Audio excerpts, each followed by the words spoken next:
that's the balanced approach that this budget seeks to find, and that's presented for your consideration. Collectively, it's the proposal. Each one of these issues is important in and of themselves. Anything that you would do on these that's different from the proposal just has an impact in the overall package. Keep that in mind. But there's that $185,000 number is where it's at today. As I mentioned, it's not a number that has to be static. It can go either direction depending upon what you're looking at. There's been quite a lot of council deliberation on all of these items, but I know if there's further deliberation, it would be helpful to the process. I don't know if you want to have more, if you'd like Jen and RJ to walk through the notebooks. I do have a question. Does the budget reflect the COLA increases for the represented staff? And is there some sort of a dollar figure attached to these raises? It is, we have fire and the 307 fully loaded in for the contracts provided for today. In regards to police, we've got the step increases as they have in their current contracts. In regards to the cost of living increase, we've loaded in 1.5%.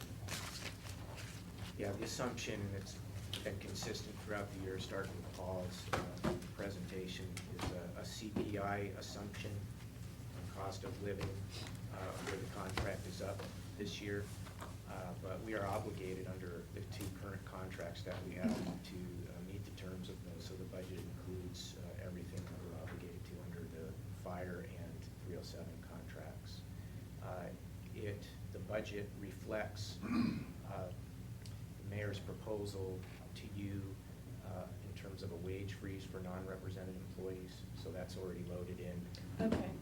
So this budget includes no cost of living increase, no step increases, and no movement along the longevity scale for non-represented employees. But it includes our contractual obligations for fire and 307. Okay.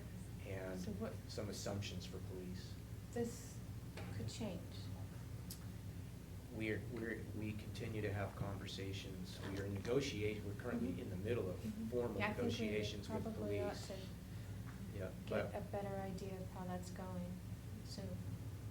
we continue to have those conversations, and if we have anything to report, we'll do that. We do have on the agenda for next month, we do have an executive session scheduled for contract negotiations.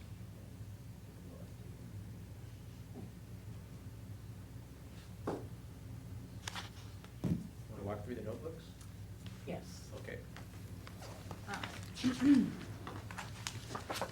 I don't think you'll see a whole lot of difference in the order per se from last year, and the information that's included. And we didn't want to take the time to go line item by line item tonight, but we did want to provide you with information so that you can, have all of it and have the details to go through, and come ask us for any questions, or ask us with any questions.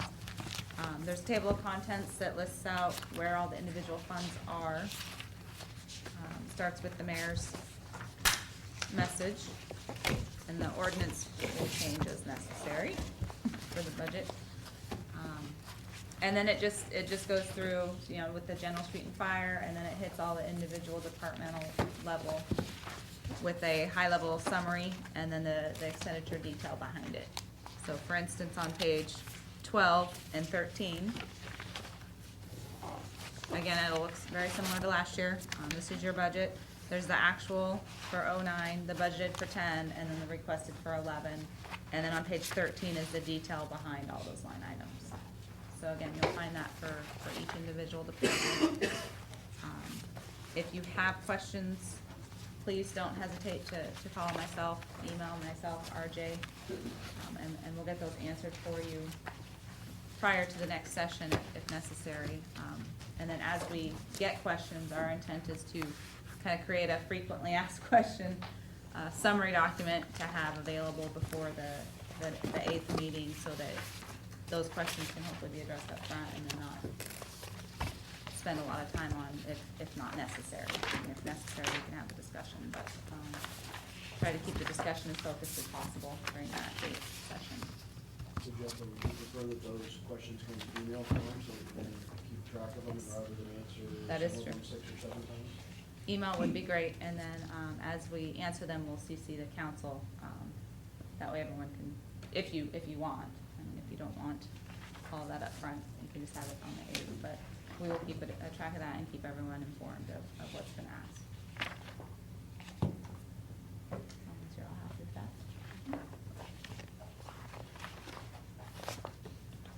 Questions, thoughts?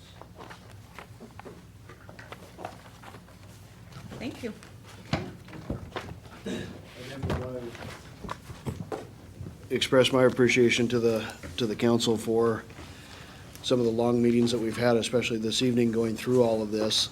One of my intents early on was to make sure as we go through these budget documents that you don't get them in bits and pieces and parts and department by department and some in one meeting and some in another. But obviously the other side of that is that some of the meetings get a little bit longer. I also want to certainly note my appreciation to Dave and Jennifer and RJ. I know some folks were putting in a lot of time this weekend working on the final presentation you've got here, and the department heads likewise have been contributing on a regular basis. Some of these areas look like war rooms, but the amount of work that we've already been able to do, the amount of some of the efficiencies that they've been able to identify and put into quantitative numbers is substantial. While you've still got some decisions in front of you, you have nothing compared to what they were a few months ago, and that's the combined work of an awful lot of very good people. So my hat's off to the staff to get us where we are today. Now our job as electeds is to give them the feedback that they need in order to bring this thing forward to you in final form. My hope is that we can do that as conducively as possible so that we're not here again at December 20th or December 27th getting ready to pass a budget. But I have a feeling that with quite a bit of the work that's been done, that's going to be an easier task.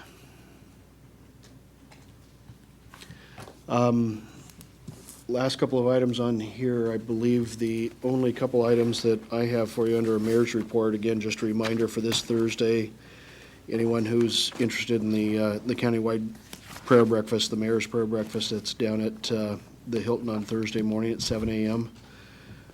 Friday, November 5th, some of the staff will be going over to Clark County to receive the Community Pride Award for the tunnel project. Friday, November 5th, 2:30 to 4:30 in the afternoon. I believe that's upstairs in the commissioner's meeting room. And that's all that I've got for you this evening. David, do you have other items? No. Council members, John? I would like to personally apologize to my fellow council members. I used some pretty strong language in our debate on the Cameron issue last Monday, and I'm profoundly sorry. I hope you'll accept my apology. It was uncalled for. Dave? Dave? I missed it. Michael? I have nothing further to add. Molly?